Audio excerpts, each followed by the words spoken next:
పార్వతీపురం మన్యం జిల్లా సాలూరులో వైసీపీ నుండి వలసలు మొదలయ్యాయి.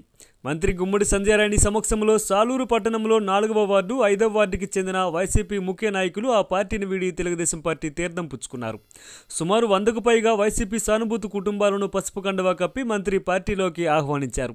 ముఖ్యమంత్రి చంద్రబాబు నాయుడు అలాగే మంత్రి గుమ్మడి సంధ్యారాణి ప్రజలకు నిరంతరం అందుబాటులో ఉంటూ వారి సమస్యలను పరిష్కరిస్తూ చేస్తున్న సేవలను గుర్తించి పార్టీలో చేరినట్లు వారు తెలిపారు.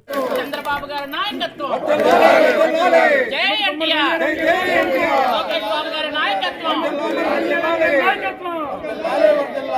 గుమ్మడి సంధ్యారాణి గారి నాయకత్వం, తెలుగుదేశం.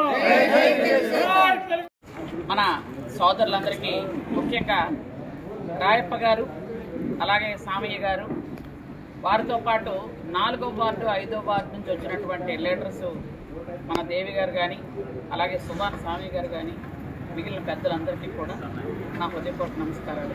ఈరోజు అందరూ కూడా చంద్రబాబు నాయుడు గారు చేస్తున్నటువంటి సంక్షేమ అభివృద్ధి కార్యక్రమాలకి ఆకర్షితులై ఈరోజు పార్టీలో జాయిన్ అవ్వడానికి, ఎందుకంటే ముఖ్యంగా దళితులందరికీ కూడా ఈరోజు అభివృద్ధి చెందాలి అన్నా, దళితులందరికీ ఇళ్ల పట్టాలు రావాలి అన్నా, దళితులందరూ ఇల్లు కట్టుకోవాలి అన్నా, దళితులందరూ 3 పూట్ల సరిగా తినాలి అన్నా, దళితులందరికీ కూడా క్షేమంగా పిల్లలు చదువుకోవాలి అన్నా చంద్రబాబు గారి నాయకత్వాన్ని అందరూ సమర్థించడంలో అతిశయోక్తి లేదు. కాబట్టి ఈరోజు అందరూ కూడా చంద్రబాబు నాయుడు గారి నాయకత్వంలో పనిచేయాలనే ఉద్దేశంతో 4వ వార్డు 5వ వార్డు నుంచి ప్రజలందరూ కూడా ఈరోజు వచ్చి జాయిన్ అవ్వడం జరిగింది. ముఖ్యంగా 4వ వార్డు 5వ వార్డు నుంచి 100 కుటుంబాలు ఈరోజు పార్టీలోకి రావడం, వాళ్ళందరికీ మా హృదయపూర్వకంగా ఆహ్వానం పలుకుతున్నాం. అందరికీ పేరు పేరున అందరూ కూడా కలిసి పనిచేసుకుందాం.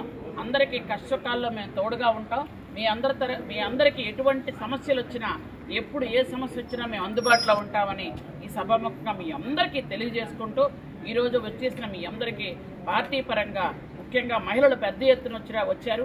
ఎందుకంటే తెలుగుదేశం పార్టీ అంటే మహిళలు అంటే తెలుగుదేశం పార్టీ. ఎందుకంటే ఆ రోజు డోక్రా గ్రూపులు పెట్టి మహిళల్ని ఆర్థికంగా ఎదుగుదలకు ప్రోత్సహించిన చంద్రబాబు నాయుడు గారే. కాబట్టి అందరూ కూడా ఈరోజు పార్టీలోకి వచ్చి మహిళలందరికీ కూడా ముఖ్యంగా 4వ వార్డు 5వ వార్డులో చిన్న చిన్న వ్యాపారాలు చేసుకున్నటువంటి మహిళలు ఉంటారు. కాబట్టి వాళ్ళందరికీ కూడా ప్రభుత్వం తరఫున అన్ని విధాలుగా సహాయ సహకారాలు అందిస్తామని మీ అందరికీ కూడా తెలియజేసుకుంటూ జై తెలుగుదేశం.